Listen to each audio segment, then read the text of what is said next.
Hi, so I did my community meeting presentation on a Board of County Commissioners meeting for Garfield County, the county in which I live. Garfield County consists of, I think, 6 municipalities ranging from Carbondale, um, Glenwood Springs, and then west to Parachute before it transitions over to Mesa County.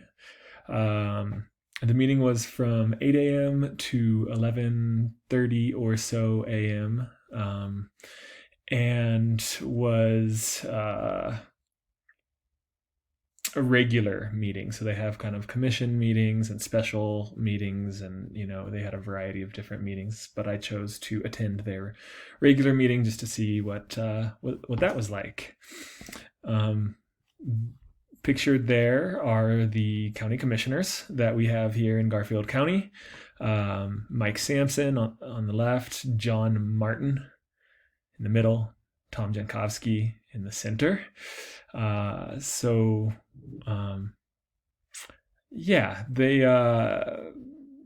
first they didn't actually have the meeting open right at 8 a.m. I was a little bit disappointed with the ease of which it was offered online through Zoom. They said, this is a Zoom meeting, and I was clicking around kind of somewhat frantically as 8 o'clock approached, hoping that they would provide the link somewhere. And finally, like at 8:05, I refreshed the page and the link popped up. So that was my first observation. But yeah, as far as the purpose of the meeting, essentially they accepted public comments. The meeting served as a platform to provide a Garfield County public health update. Next, they approved bills and budget allocations. They received updates from funding recipients. There were a number of action items on the agenda today. And then last, there was a public meeting on a community development issue, which was kind of a surprise, which I'll get into later, but I wasn't expecting that to be such an interesting conversation. I don't think I was able to capture the names of everyone who was in attendance. It's kind of difficult when it's on Zoom to see everyone in the room. The camera was focused on the 3 county commissioners who were social distanced at their kind of long table facing the audience, but not wearing masks. And nor was anyone wearing masks at the event, except for, I believe, one of the presenters. But people who were in attendance for the whole meeting were the 3 commissioners, the county manager, who I believe was also taking minutes, although his role wasn't defined that way. I just kind of it seemed like they were asking him, "Did you capture that, Kevin?" type of thing. And then the head of the Garfield County Department of Human Services was there. Public health was represented by about 3 of their staff. School district was represented, thanks to a agenda item. Jean Alberica was there. She is the clerk and county recorder. So that was kind of the government representatives who were present. And then there was a number of members of the public, as well as, I guess, presenters. So who could be considered the public, but were on the agenda. So yeah, it was a pretty packed meeting. So like I said, I didn't quite get everyone there. But as far as the roles go, so John Martin in the center there is the chair of the board.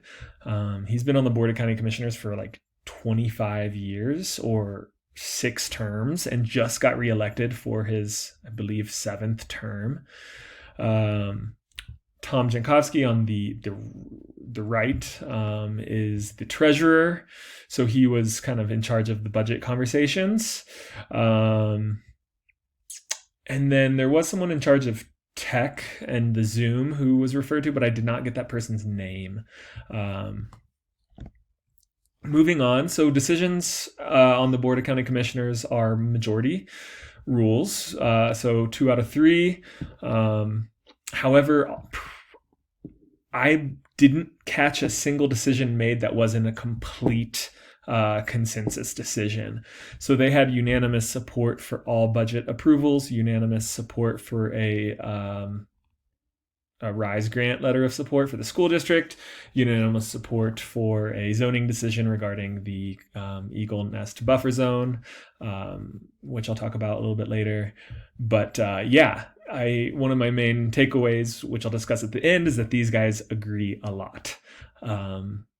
So decisions are made through formal motions. They, essentially one person would make a movement, the other person would second that movement, all in favor would say aye, and then consistently they'd say aye, kind of in unison.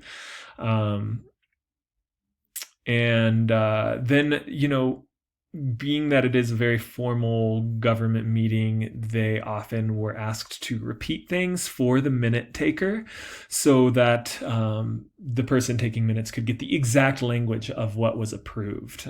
So that is a time-consuming, but I think important aspect of these meetings is that the language is on public record and available for everyone to come and even watch these videos, the videos of the meetings later, or review the minutes later and get the exact wording correct.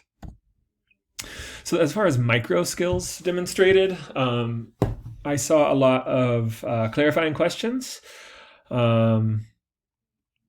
Used. I saw a lot of reflective listening, great time management. I don't know if that's micro, but just in general, kind of a good balance between really hearing everyone out, but keeping the meeting moving appropriately. So, what they would do is they would often summarize comments and then move on. I also saw a lot of kind of respectful and professional communication between the commissioners and the public, as well as between the commissioners themselves.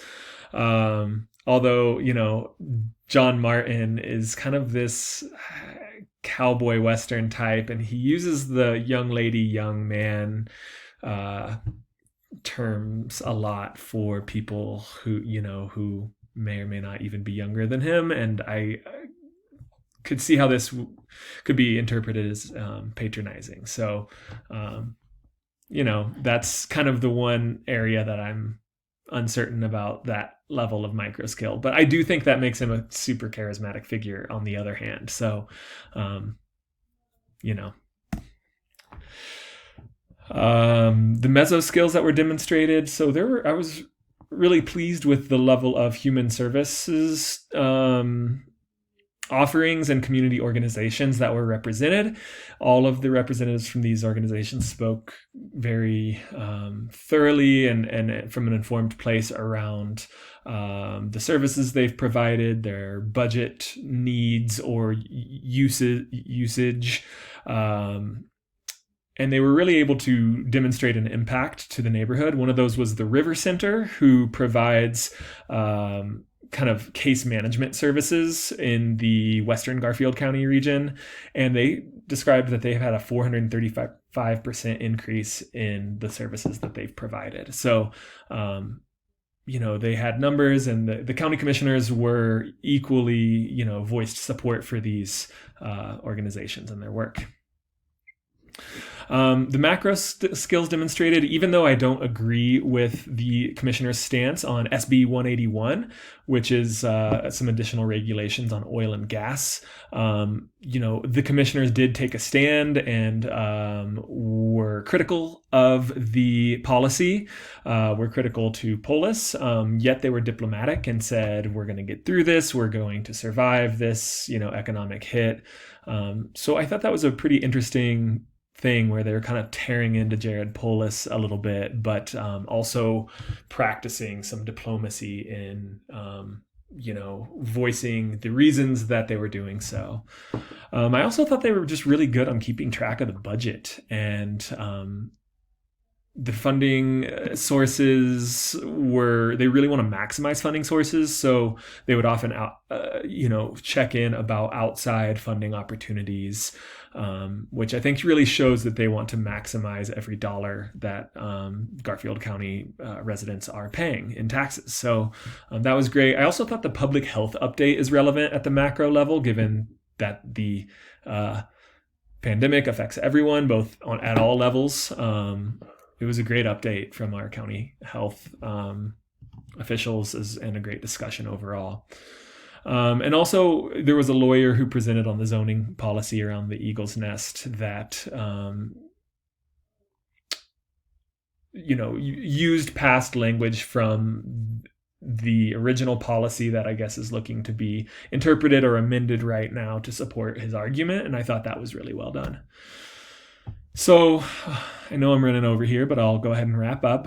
So the Board of County Commissioners agrees a lot. They lack diversity of identity and opinion. I mean, they're all males between the age of probably 60 and 70. So they agree. It's kind of a good old boys club, and it's been that way for like 2 decades here in Garfield County. We almost elected a Latina county commissioner this past election, and she lost by, I think, 214 votes. She received almost 15,000 votes in our county, which is huge.